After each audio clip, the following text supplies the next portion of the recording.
Hi friends, welcome to Kavi's Humming Nest. இன்னைக்கு நம்ம வந்து ஒரு பிரேக்ஃபாஸ்ட் ரெசிபி தான் பார்க்க போகிறோம். ஜோவர் வச்சு எப்படி தோசை பண்ணுறதுன்னு பார்க்கலாம். இதில் நம்ம வந்து ரைஸ் எதுவும் ஆட் பண்ணாமல் நம்ம இந்த பிரேக்ஃபாஸ்ட் பண்ண போகிறோம். இது ரொம்ப ஹெல்திங்க. வாங்க இப்போ இந்த ரெசிபி எப்படி பண்ணுறதுன்னு பார்க்கலாம். இப்போ நான் இந்த பவுலில் வந்து ஒரு 2 கப்ஸ் அளவுக்கு ஜோவர் எடுத்திருக்கேன்.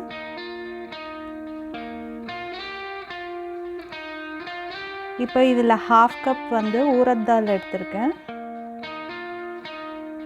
1/2 டீஸ்பூன் வந்து ஃபெனிக்ரிக் சீட்ஸ் எடுத்திருக்கேன்.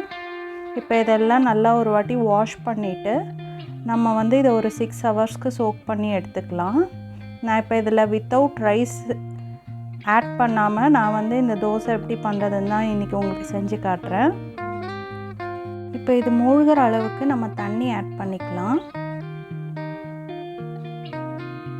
இப்போ நீங்கள் அரைக்க போகிறதுக்கு முன்னாடி இந்த அவல் வந்து ஒரு 2 மினிட்ஸ்க்கு சோக் பண்ணி எடுத்துக்கோங்க.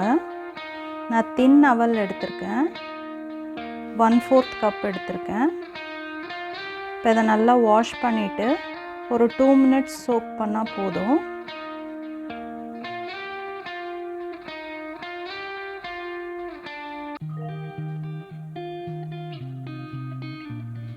இப்போ இது வந்து ஒரு 6 ஹவர்ஸ் நல்லா ஊறிடுச்சுங்க.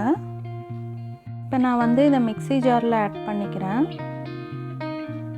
இப்போ இது வந்து நம்ம கொஞ்சம் கொஞ்சமாக ஆட் பண்ணி இதை அரைச்சிக்கலாம். நான் இப்போ வந்து ஃபஸ்ட்டு ஒரு 1/2 எடுத்து அரைச்சிட்டு இப்போ இதில் வந்து நம்ம அவல் ஊற வச்சோம் இல்லையா, அதை இதில் ஆட் பண்ணிக்கலாம்.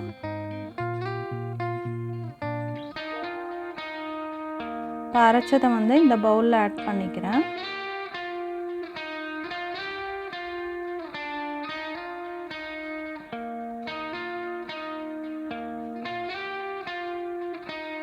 இதில் லாஸ்ட்டில் கொஞ்சமாக தண்ணி ஆட் பண்ணிவிட்டு அந்த மிக்ஸி ஜாரில் இருக்கிறத நம்ம இதில் எடுத்துக்கலாம்.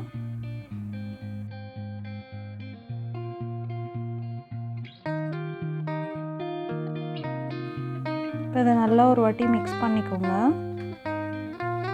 இப்போ வந்து இதை நம்ம ஃபெர்மெண்டைன் பண்ண போகிறோம். அதனால் இதை நம்ம வந்து ஓவர் நைட்டுக்கு அப்படியே ரெஸ்ட் பண்ணி எடுத்துக்கலாம். இப்போ இது நல்லா ஃபெர்மெண்டைன் ஆகிடுச்சு.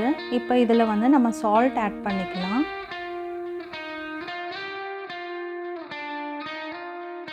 இதை நல்லா ஒரு வாட்டி மிக்ஸ் பண்ணிக்கோங்க.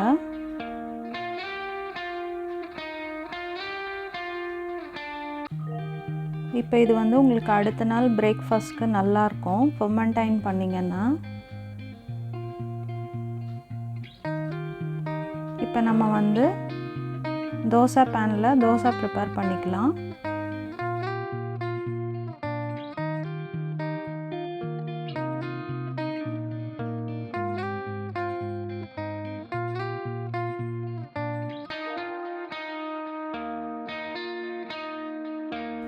இதில் நான் கொஞ்சமாக ஆயில் ஆட் பண்ணிக்கிறேன். இப்போ நீங்கள் குழந்தைங்களுக்கு ப்ரிப்பேர் பண்ணி தரீங்கன்னா கொஞ்சமாக கீ ஆட் பண்ணிக்கோங்க. ரொம்ப நல்லா டேஸ்ட்டாக இருக்கும். இப்போ நீங்கள் குழந்தைங்க ஸ்கூல்லேருந்து வந்ததுக்கப்புறமா கூட ஈவினிங்காக இந்த தோசையை நீங்கள் அவங்களுக்கு செஞ்சு தரலாம். நல்லா கிறிஸ்பியாக வந்திருக்குங்க. கண்டிப்பாக அதை வீட்டில் ட்ரை பண்ணி பாருங்கள். இந்த வீடியோ உங்களுக்கு பிடிச்சிருந்ததுன்னா இந்த வீடியோவை உங்கள் ஃப்ரெண்ட்ஸ் அண்ட் ரிலேட்டிவ்ஸ்க்கு ஷேர் பண்ணுங்கள். நீங்கள் இன்னும் என் சேனலை சப்ஸ்கிரைப் பண்ணாமல் பார்க்குறீங்கன்னா ப்ளீஸ் சப்ஸ்கிரைப் பண்ணிக்கோங்க. அப்போ தான் என்னோடய அடுத்த அப்கமிங் வீடியோஸ்லாம் உங்களுக்கு வரும் நோட்டிஃபிகேஷனில். தேங்க்ஸ் ஃபார் வாட்சிங்.